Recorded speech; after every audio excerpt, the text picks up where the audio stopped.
and welcome to our June 2024 edition of Macro and Market Update.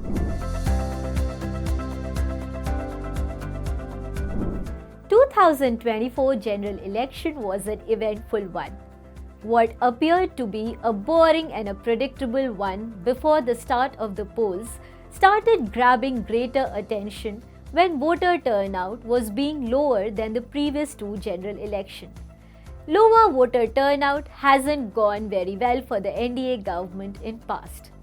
We saw a lot of volatility and equity and debt market flows in May as market began to question the political continuity. But just ahead of the final day of the verdict, exit polls gave a big thumbs up to the BJP. Consequently, Indian equity markets approached the national election with a lot of conviction in the continuity of a strong BJP government. However, as we record on the eve of the counting day, actual outcome has been in a sharp contrast to the expectations.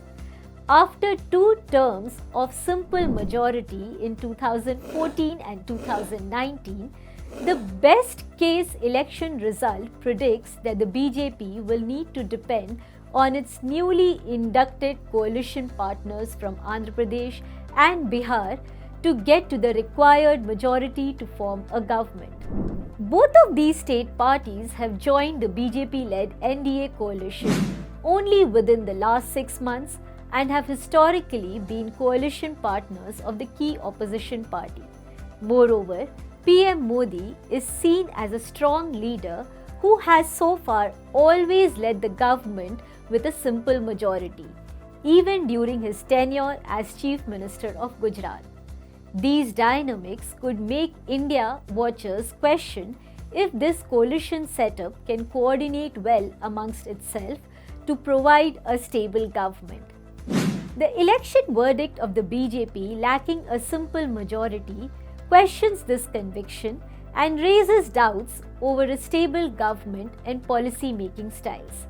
As against expectations of exit poll, the BJP had underperformed the most in three biggest states, that is, Uttar Pradesh, Maharashtra and West Bengal. All three states have a predominance of rural and agri voters. In addition, state elections in Maharashtra are scheduled in less than 6 months. This makes us wonder if the new BJP government will take this voter feedback and dilute its unequivocal supply-side policy-making style to also accommodate the rural and agri push to address this political reality. The prospects of coalition government had led market to question the capex thrust and possibility of shift towards welfareism. While these questions are very practical, it is too soon to draw any conclusion. Next few months will truly test the political dexterity of India. The upcoming final budget for 2024 will be very critical and a solid signal. Market will also await the outcome of ministry allotment. Some of the hardline changes like One Nation, One Election, Uniform Civil Code might have to wait longer. But in all likelihood, fiscal consolidation may be stuck to as the windfall RBI dividend provides some fiscal elbow room.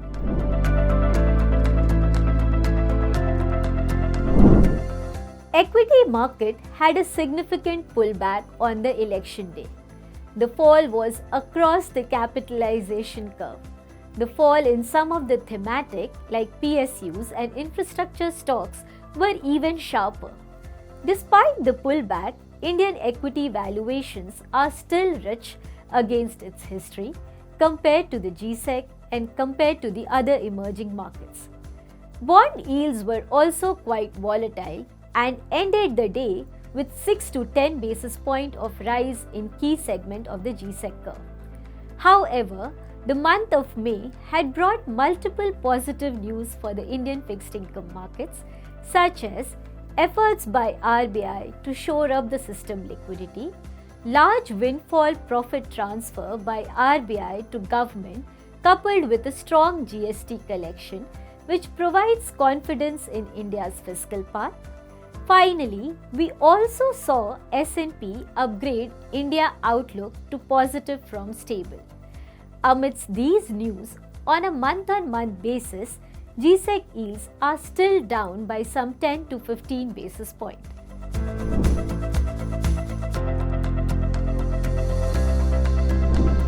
Perhaps election does question the momentum in a few sectors, but India has quite a credible macro dividend which cannot be wiped away unless the newly formed government makes significant policy errors.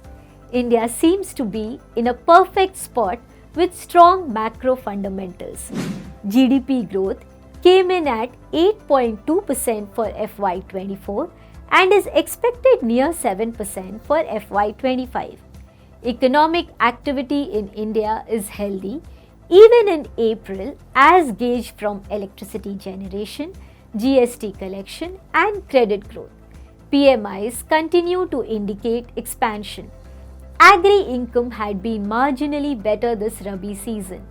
Rural wage growth is in real terms finally getting positive. Infra and real estate activities are perhaps feeding into job creation and better cash flow for rural households. Core inflation is within the targeted range and rural recovery is in sight with La Nina conditions likely to result in normal monsoons. The export outlook is also mildly positive. Urban demand indicators are weakening. That said, the entire spectrum of consumption cannot be painted with the same brush.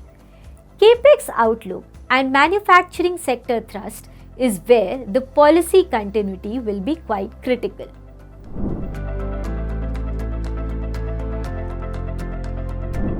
Earnings season are almost drawing to a close.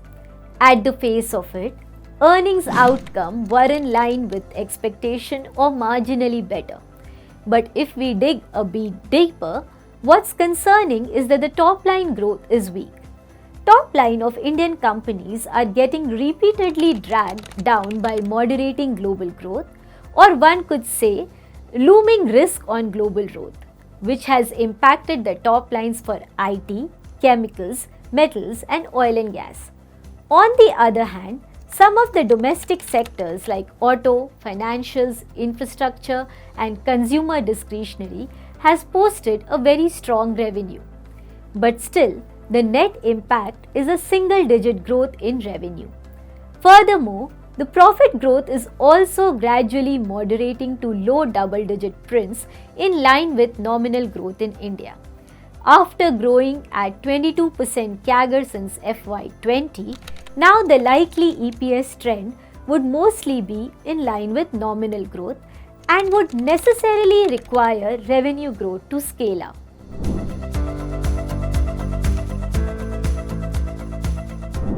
Market volatility may continue for a few more weeks or perhaps until the budget or any other clear signal on policy priority. We would be keenly watching these alongside our focus on bottom-up stock selection.